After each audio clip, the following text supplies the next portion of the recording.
Hello les voyageurs et bienvenue sur À ton tour du monde, le récit des voyageurs. Troisième partie de notre mini-série des 12 gambettes, basée cette fois-ci sur les rencontres. Bonne écoute.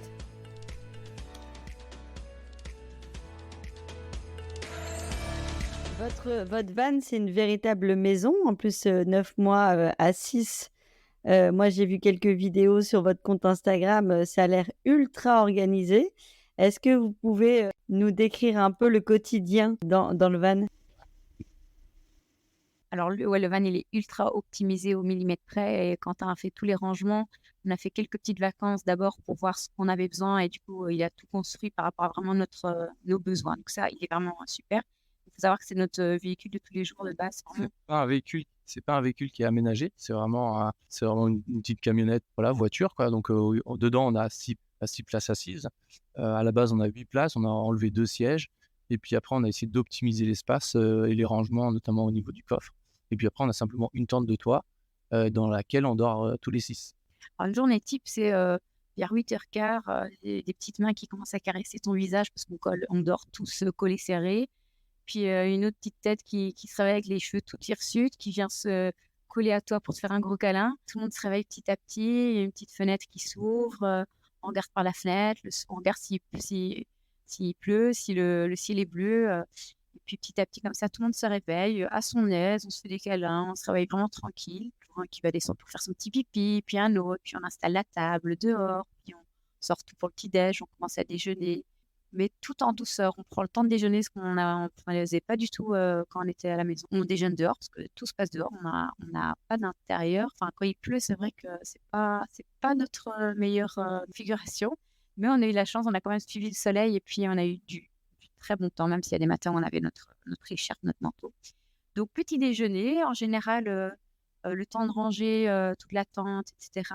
Les deux grandes qui ont 7 et 9 ans, on faisait un peu d'école, écriture, maths. C'était loin d'être tous les jours, mais il y avait un peu de ça. Et en général, vers 11h, on pouvait être plus ou moins prêt pour décoller. Et là, c'était visite d'un petit village, d'une ville, balade, rando, puis pique-nique. Et chez petit village, par exemple, l'après-midi, où on s'arrêtait en bord de mer. En fait, il n'y avait aucune journée vraiment type dans l'activité. On ne savait jamais exactement ce qu'on allait faire. Le midi, pique-nique en général, quand même. Et le soir, on essayait de se poser vers 4h, 5h. Et de nouveau, ça dépendait un peu. Comme on est tout le temps dehors, en fait, on vivait beaucoup avec le soleil. C'est-à-dire qu'à un moment, l'hiver, la nuit commençait à tomber vers 17h. Du coup, on mangeait beaucoup plus tôt et on se réfugiait dans la tente relativement tôt.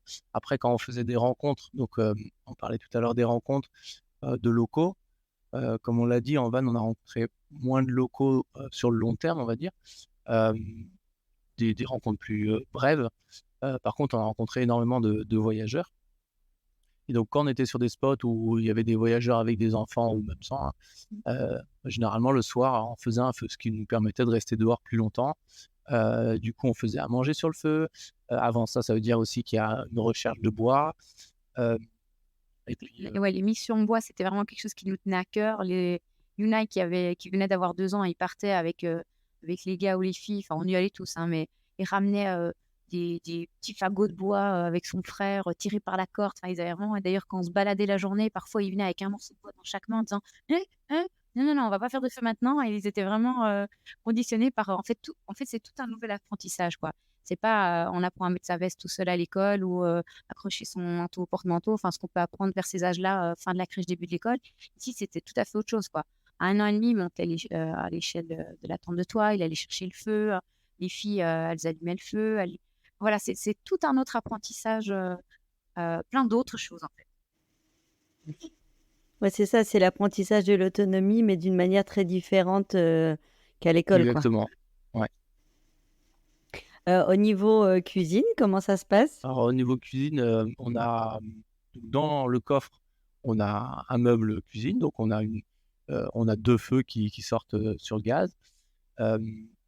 Mais en fait, comme on a eu des petits soucis de gaz parce que la bouteille était vide, qu'on n'arrivait pas à la remplir, du coup, en Turquie, on a changé de bouteille, mais c'était un petit peu un système un peu dangereux. Enfin, c'était pas très. très rassuré sur ce coup-là. Du coup, tout l'hiver, là, les 3 mois qu'on a passé en Turquie, les 2 mois qu'on a passé en Grèce, quasiment tous les soirs, on faisait un feu pour se réchauffer, pour pouvoir veiller plus tard et aussi pour cuisiner. Donc, autant dire que notre poêle et puis notre casserole sont noirs, complètement noirs. Il y a eu même, il y a pas très longtemps, il y a un morceau de noir qui s'est décroché, puis les filles ont regardé, elles ont fait: «Ah, elle était jaune cette poêle?» «Ah bah oui, oui, elle était jaune, mais» donc voilà et Mais du coup, c'était très convivial aussi parce que dès qu'on commençait à préparer à manger, souvent il y en a 1, 2, 3 qui venaient pour, éplucher les légumes, couper. Yuna, ça fait 2 mois qu'il s'est pris d'une passion pour les couteaux, il veut tout couper, quoi. Et du coup, ouais, il y a cet esprit où on collabore tous pour faire à manger. Quand on va faire les courses d'abord, on fait à manger, on cuit. Les filles aiment bien allumer le feu, puis même s'occuper un peu de la cuisson. Et ouais, on revient à des activités plus simples, essentielles, et puis tous ensemble. ouais, en famille. Donc là, clairement, vous êtes sauvés des écrans, vous. Ah déjà, à la maison, on n'a pas de télé. Les écrans, c'est pas quelque chose, en tout cas pour les enfants, c'est pas du tout un quotidien là. Après, on n'est pas contre totalement non plus, mais là, on avait quand même une tablette où parfois on regardait un film tous ensemble, mais c'est pas quelque chose, en tout cas pour nos enfants, c'est pas du tout un quotidien. Et du coup, il y a pas de manque par rapport à ça, c'est Voilà. sûr. C'est une bonne méthode. Comment vous faites quand il pleut? Alors, quand il pleut, il y a plusieurs options. 1, on roule. 2, on va au resto. 3, on reste calfeutré dans la tente et dans le van, en attendant que ça passe. Ouais, c'est pas terrible. Ou bien, on trouve des sources d'eau chaude et ça, c'est quand même une bonne petite alternative sur une journée de pluie parce qu'on peut faire un peu de tout du coup. De route, de rester dans le van et les sources d'eau chaude, ça, c'est top parce que même quand il fait super froid, quand il pleut, on est au chaud, dans l'eau, on peut passer 2-3 heures facilement. Donc ça, c'était pas mal. On a trouvé énormément de sources d'eau chaude, soit en Grèce, en Turquie et puis en Italie et du coup, c'est vrai qu'on a eu des journées de pluie, on regardait on regardait un peu la météo forcément et puis on disait: «Tiens, dans 2 jours, ils annoncent vraiment grosse pluie. Ah bah tiens, il y a une source d'eau chaude pas très loin, on a qu'à faire en sorte d'y être, quand il va pleuvoir comme ça, on sera bien, ça fera une chouette activité, quoi». Alors là, je suis curieuse, comment vous les trouvez les sources d'eau chaude? Parce que j'avoue que j'étais même pas au courant. En Turquie, ça m'étonne un peu moins, mais en Grèce et en Italie, je savais même pas qu'il y avait des sources d'eau chaude. On a un bâton de sorcier, de sourcier et Il y en a des connus, on en a trouvé 1 ou 2 peut-être sur des forums ou quoi. Alors sur l'application Park Fortnite, on en a trouvé comme ça 1 ou 2 aussi et des termes abandonnés, ça, il y en a un peu et puis alors on a rencontré un voyageur en Grèce qui nous a donné, un lien Google Maps de plus de 400 sources d'eau chaude en Europe donc et ça, on le remercie grandement, on l'a bien utilisé. merci JB.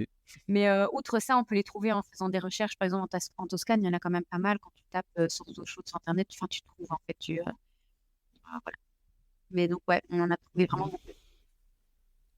Et du coup, c'est même pour l'hygiène ou c'était pour le Ah bah, ça confort? servait un peu d'hygiène aussi, hein. Ouais, après il faut savoir que ça sent très fort le soufre, donc certaines, il y a un dépôt qui se met sur la peau ou dans les cheveux, heu, donc voilà, c'est pas forcément pour, l'hygiène. Bon, ça permet de se rincer un peu quoi, mais c'est surtout pour, oui, prendre du bon temps. Parce que dans le van, vous avez une douche? Alors dans le van, on a une douche, extérieure, une douche solaire en fait. Donc c'est, fabrication maison, c'est un tuyau en PVC, dans lequel on peut mettre un peu de pression, dans lequel on stocke, une trentaine de litres et auquel on plug un tuyau d'arrosage avec un pommeau de douche au bout et du coup on peut se doucher avec ça, ouais. Il y en a un qui se douche et il y en a un qui se douche et puis l'autre qui pompe avec une petite pompe à vélo pour donner la pression. Voilà.